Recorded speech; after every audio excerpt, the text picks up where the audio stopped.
The Old Testament is the first part of the Bible. Its writings are considered sacred and inspired by both Jews and Christians. The belief about God expressed in the Old Testament is that there is only one God. This is called monotheism, and it characterizes the faith of Jews and later Christians and Muslims as well. The monotheism of Christianity became further developed to describe God as consisting of three persons: Father, Son, and Holy Spirit. This is still monotheism, as we shall see in a later lecture. The belief is not in three gods, but one, in whom there are three persons.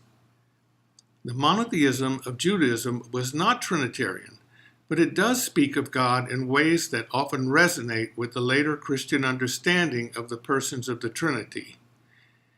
In the lectures to come, we're going to be reflecting on the role of the Spirit as we understand the Spirit in the Old Testament. A reference to the Holy Spirit can be found in the second verse of the book of Genesis, the first book of the Bible. In the beginning, God created the heavens and the earth. The earth was formless and empty. Darkness was on the surface of the deep, and God's Spirit was hovering over the surface of the waters. We note the reference to God as the one who created the heavens and the earth, and the Spirit of God as hovering over the surface of the water. This hovering suggests the image of a dove, which is one of the symbols used to represent the Holy Spirit, and it indicates a special interaction between God and the creation, which was initially formless and a waste. Although the book of Genesis is not a scientific document, it notes that the early creation was undeveloped. The passages that follow describe the coming forth of light, day, night, waters, land, plants, the seasons, animals, and finally, human beings.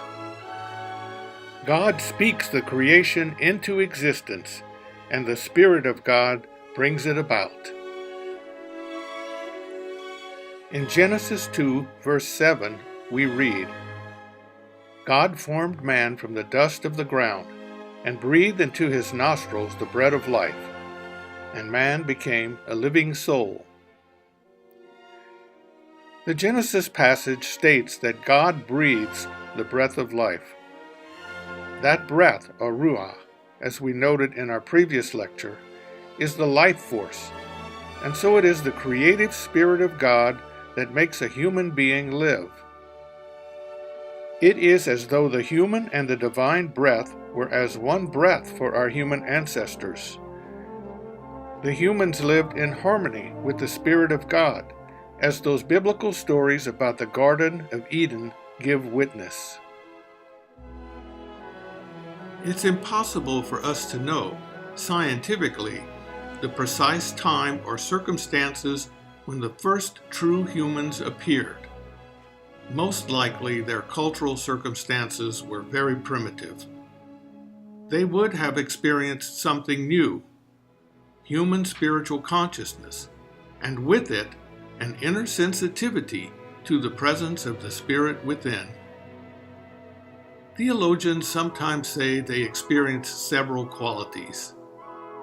Original innocence, for example. They had no knowledge of good and evil. Things just were what they were, and there was no judgment about that. So, for example, they could be naked, and it was no big deal to them. Original justice.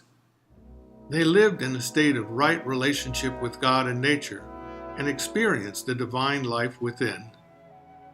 Genesis chapter 3 alludes to this in saying that they walked and talked with God in the Garden of Eden. The garden represents the creation, with which they were in harmonious relationship.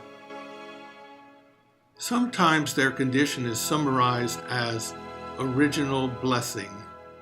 A natural situation for these humans was living in union with God, responsive to the loving guidance of the Spirit within. Using our slide of human nature from the previous lecture, we might depict the situation of the first humans as follows. Like all humans today, they had three levels of experience: organism, psyche, and spirit. The indwelling presence of God, represented here as the dove, provided a sense of ongoing security, protection, love, joy, and guidance. This inner presence overflowed into the levels of psyche and organism, so much so that some theologies maintain that these first humans were immortal, that their very bodies were caught up in this inner spiritual union to such an extent that they would not experience death as we do today. Their psyche would also have been spiritualized. Their emotions and personalities would have been transformed by spiritual life. In short, they radiated God's presence through all the levels of their humanity and were a blessing to each other and to all of creation. As we know, the beauty of original blessing is not to be found anymore, leading many to wonder whether it ever existed at all in the first place. Theology says it did, and furthermore that this blessedness has been fully restored through Christ. In our next lecture, we will reflect on how the human race was wounded by sin and how God took the initiative to set things right.